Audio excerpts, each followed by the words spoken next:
El jabón es sin duda uno de los descubrimientos más importantes de la humanidad, pues gracias a él muchas enfermedades a lo largo de la historia han sido controladas. Básicamente, el jabón es una sustancia que mezclada con el agua sirve para remover la suciedad. Pero ¿se han preguntado cómo las antiguas civilizaciones eliminaban la suciedad de su cuerpo y de sus ropas? La literatura coincide que el registro más antiguo sobre el uso del jabón es alrededor del 2800 a.C., en Mesopotamia. Los habitantes de Sumeria, lo que hoy es Irak, por cierto, una civilización muy avanzada en conocimientos y estructura social, utilizaban para lavar la lana una sustancia preparada con grasa hervida con ceniza de maderas y agua. De igual manera, hay registros que en la antigua China utilizaban cenizas de ciertas plantas y más tarde perfeccionarían su técnica de limpieza añadiendo caracolas molidas. En el papiro de Ebers, tratado médico egipcio que data de 1500 a.C., mencionan cómo empleaban una pasta sólida denominada suab que contenía natrón, un carbonato de sodio mineral y una pasta a base de cenizas y arcillas como ungüento para curar infecciones de la piel. Es curioso destacar que en el papiro médico de Hartz, que está fechado en el 2000 a.C., se menciona la mezcla de resinas, plantas y alumbre como remedio para el mal olor. Los fenicios, una civilización que se originó en el 1500 a.C.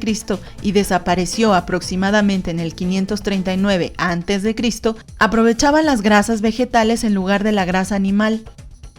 Al parecer, es el origen del jabón de Alepo, que perfeccionaron los sirios posteriormente agregándole las hojas de laurel para proporcionar un aroma más agradable.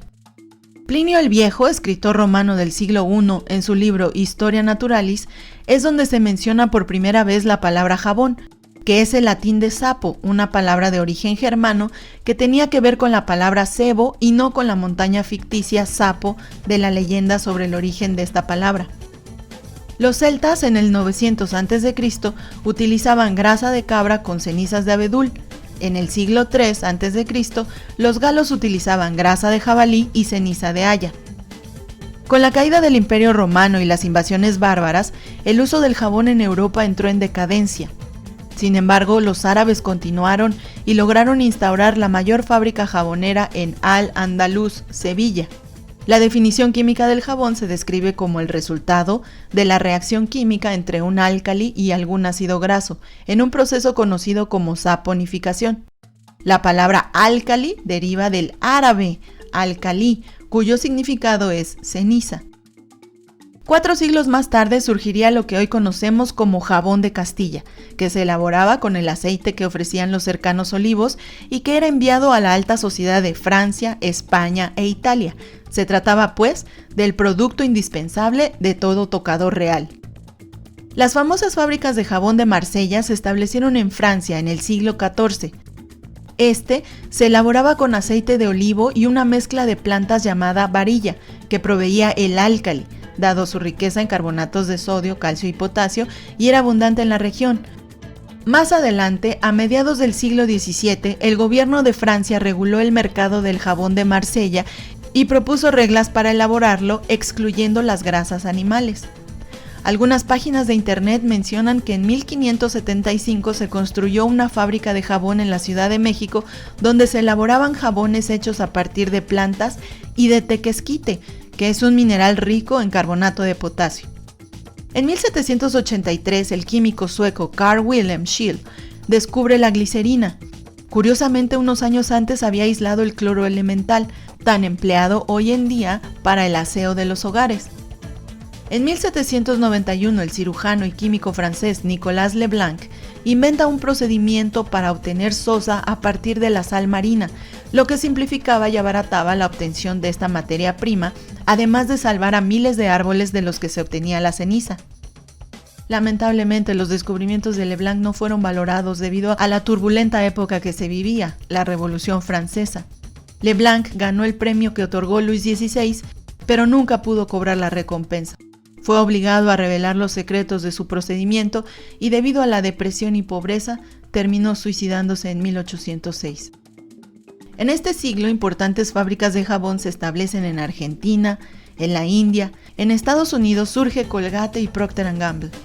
En 1823, Eugene Chevreul descubre que las grasas simples no se combinan con el álcali para formar jabón, sino se descomponen antes para formar ácidos grasos y glicerina. En 1870, Ernest Solvay, de Bélgica, mejoró el método de obtención de sosa de Leblanc, ideó un método menos contaminante y logró que para el año 1900 el 95% de la sosa se produjera con su método. Con este éxito, fundó varios centros internacionales de investigación científica y fue precursor del sistema de seguridad para los trabajadores, jornadas de 8 horas, vacaciones pagadas y pensiones. Estos descubrimientos dieron lugar al proceso de industrialización del jabón. En la India se comenzó a utilizar el aceite de coco y el aceite de palma. La industrialización logró hacer más accesible el jabón para la población. De esta forma comenzaron a reducirse las enfermedades gastrointestinales y las que afectaban la piel, ayudando a disminuir la tasa de mortalidad. Sin embargo, con el avance tecnológico y las estrategias de disminución de costos en el proceso de fabricación industrial, la glicerina es separada y se comercializa aparte para la creación de otros productos. Y esa glicerina que se le ha quitado al jabón es sustituida por aditivos químicos humectantes que son más económicos, además de colorantes, fragancias y conservadores. A partir de la Segunda Guerra Mundial, se desarrollaron tensoactivos de síntesis química derivados del petróleo con gran poder detersivo y de abundante espuma. Lamentablemente, han tenido fuertes repercusiones en la contaminación de los cuerpos de agua. Actualmente, algunas investigaciones han relacionado los aditivos químicos, especialmente los conservadores de los jabones y desodorantes, con el desarrollo de alergias, irritaciones y hasta desórdenes hormonales. Resumiendo, las antiguas civilizaciones del Viejo Mundo descubrieron la fórmula para crear jabón. Químicamente, el jabón es una sal formada por los ácidos grasos del sebo o aceites vegetales y una base que se obtenía mezclando en agua la ceniza de árboles y plantas que son ricos en carbonato de sodio o de potasio. La estructura molecular del jabón consiste de dos partes. Un extremo tiene afinidad por el agua y el otro extremo tiene afinidad por las grasas. Entonces, la suciedad quedará unida a un extremo, mientras que la parte afín al agua es la que ayuda a arrastrar esa suciedad a través del enjuague. ¿Pero qué pasó en América? Retrocedamos entonces. Cuando se estaban construyendo las pirámides de Egipto, cuando se desarrollaba la civilización china, la sumeria o la india alrededor del 3000 a.C., surgía en un páramo desértico cerca de los Andes peruanos la civilización más antigua de América, la civilización Caral. 1500 años después de Caral aparecen los mixtecos, los zapotecos y los olmecas, que son estos últimos considerados como la cultura antigua más importante de Mesoamérica, abarcando los estados de Veracruz, Tabasco y Oaxaca. Los mayas surgen alrededor del 1000 a.C., extendiéndose por toda la península de Yucatán, Guatemala, Belice, Honduras y El Salvador. Los teotihuacanos surgen en el 200 a.C., coincidiendo en el tiempo con los celtas y romanos. Los teotihuacanos se establecieron en la frontera ecológica de Mesoamérica y Aridoamérica. Luego aparecen los toltecas, que se establecieron en Teotihuacán y se extendieron a Tlaxcala, Hidalgo, Estado de México, Ciudad de México y Puebla. Y por último los mexicas, cuyos primeros registros datan del 1325 después de Cristo, cuando en Europa se vivía el siglo de la peste. En todas estas culturas, la higiene se resolvía con el empleo de hierbas aromáticas y plantas de acción jabonosa, y también se hace uso del temazcal o casa del sudor. Raúl Andrés Pérez Grobas y Araceli Gómez, en una investigación realizada con los actuales tzotziles en Chiapas, logran identificar 7 especies de plantas con acción jabonosa que se repiten en el Códice Florentino de Fray Bernardino de Sahagún y de la Historia de las Plantas de la Nueva España de Francisco Hernández, médico e historiador del rey Felipe II. Las plantas que se utilizaban como jabón las denominaban como amol, amoyi, iyamolín, amolyo, chupac. Los aztecas utilizaban la corteza de un árbol llamado copalxocotl y la raíz pegajosa de xiujamoli. Ambas generaban suficiente espuma como para lavarse el cuerpo y lavar la ropa. Estas plantas con acción jabonosa poseen moléculas llamadas saponinas, que es una molécula que consta de 2 partes. Una parte que es un azúcar y otra parte que es un esteroide o triterpenoide. La parte que contiene la cadena de azúcares es afín al agua y la que contiene los esteroides o triterpenoides son afines a las grasas.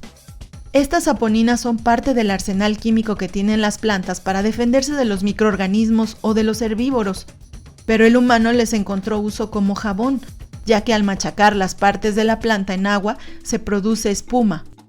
Este tipo de jabón es un tensoactivo natural que funciona bajo el mismo principio que los tensoactivos artificiales de los detergentes actuales. Básicamente, los tensoactivos disminuyen la tensión superficial y por eso logran que en agua se favorezca la solubilidad de la suciedad. Como hemos visto, fueron dos soluciones para el mismo problema, y el reto de la humanidad hoy en día es desarrollar productos que sean menos dañinos para el ambiente y más saludables para nuestra piel. Espero les haya gustado este resumen y que, al igual que yo, sigamos aprendiendo más sobre los jabones y las plantas.